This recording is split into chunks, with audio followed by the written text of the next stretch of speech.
Hello, faculty at Maya Academy. Today I'm going to be going over 5 different pieces of educational technology that you could be using in your classroom to engage and help your students learn. Those 5 items are the flipped classroom model, QR codes, how to upload videos to YouTube so that you can share any movies that you and your students have created, what a Kahoot game is, and how to use Socrative.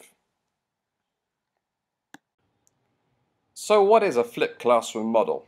Well, essentially, it's what I'm doing right now. I have recorded myself teaching something to you or teaching something to my students and uploaded it online so that it is accessible and can be used anywhere or anytime.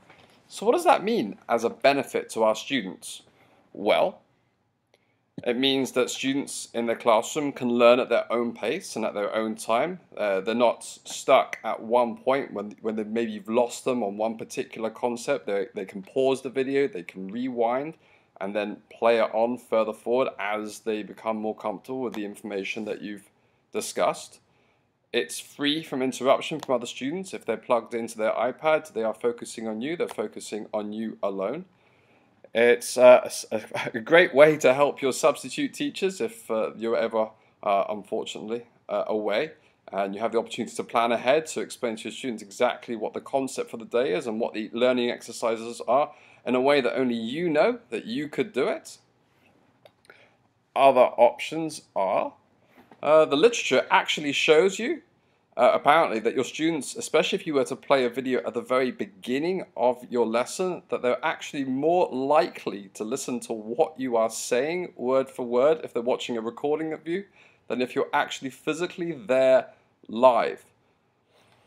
So you tell me if it's working, but that's apparently that is what the literature is saying. Also, while the video is playing, it gives you an opportunity to circle the room and either in conversation with students, check on the concepts and whether what the information that you are coming across is actually making sense. And it also just gives you that little extra time if they're doing a written exercise, depending on what you've said, to see if they're what you're doing, your students are able to actually achieve or not.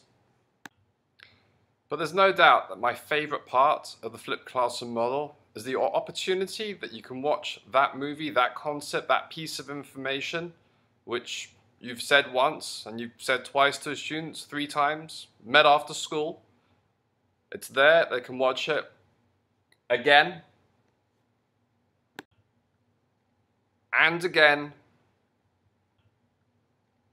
and again and again and again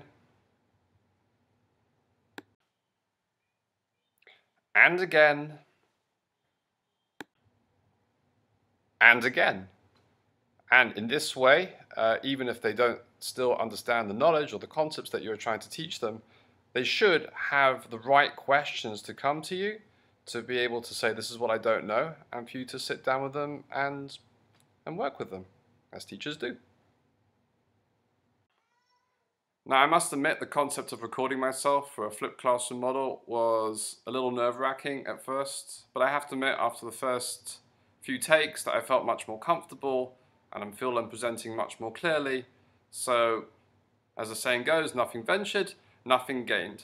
So if you haven't realized, this is actually the lounge of the Brummett household. It's actually more orderly than it normally is, thanks to a baby and a toddler, obviously. Your parents, you know how it is. But it's actually a really good location for understanding what a QR code is, the concept of it, and how it works. So the easiest way to understand what a QR code is to understand and know that you already know what a barcode is. You'll see them at any product that you wish to buy. For example, my son's very first Noisy Noah's book, which my parents bought for him in England.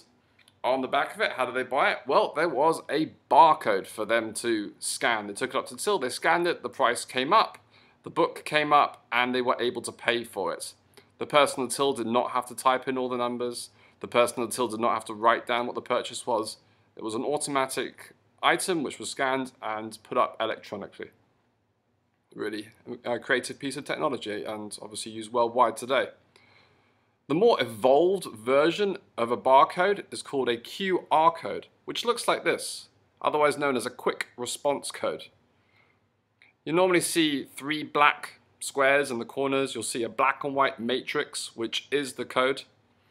And this QR code, unlike a barcode, doesn't bring something up specifically from scanning to purchase. A QR code, once you scan it using your iPad, using a QR code reader app, will actually take you to anywhere on the internet, any particular website or location or piece of music or video or internet site location that product wants to take you to. It's a phenomenal advertising tool.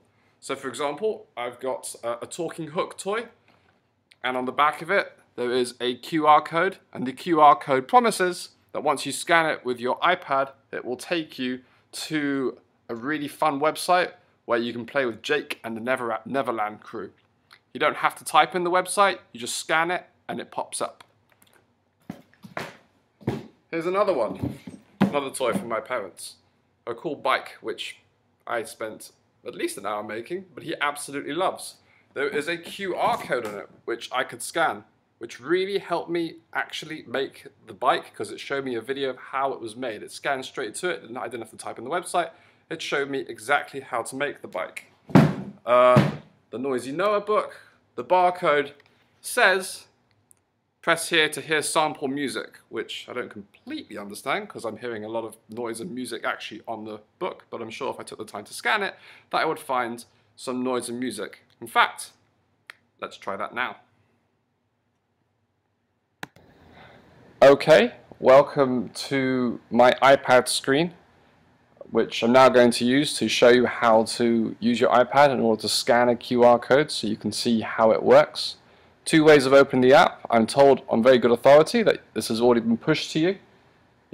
Mine is on my second screen. I can see it on the second row all the way to the right where it says QR scanner. One way of using it is obviously just to click on it and open it up. Your other option, if it's not easy to find on your iPad, is you can use your index finger and put it in the middle of the screen and just move it down slightly, and you should be able to type in the Spotlight search bar the letters QR, and your app should pop up. There it is at the top, QR scanner. So there's my app. I'm going to put it portrait wise so that you can see it. And here's how it works. At the very base of the screen, right in the middle, you'll see what looks like a normal barcode. All you need to do is push the barcode and a scanning window will open up. Okay, looks like your camera, and you can see the scanner icon. You have to just move your scanner until it pops over the QR code. So I'm going to do that now. I'm going to move it over the QR code, and it should pick up the QR code pretty quickly. There it is. It picks it up. It's loading, loading, loading. We count our breath, we count to 3.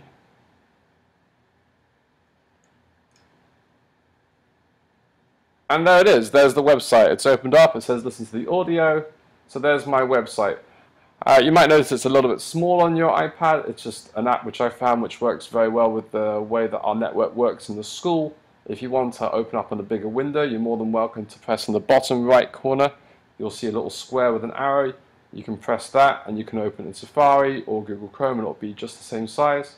And this is actually an internet page, and now we can play it and we can see what the music is all about, what we've been missing.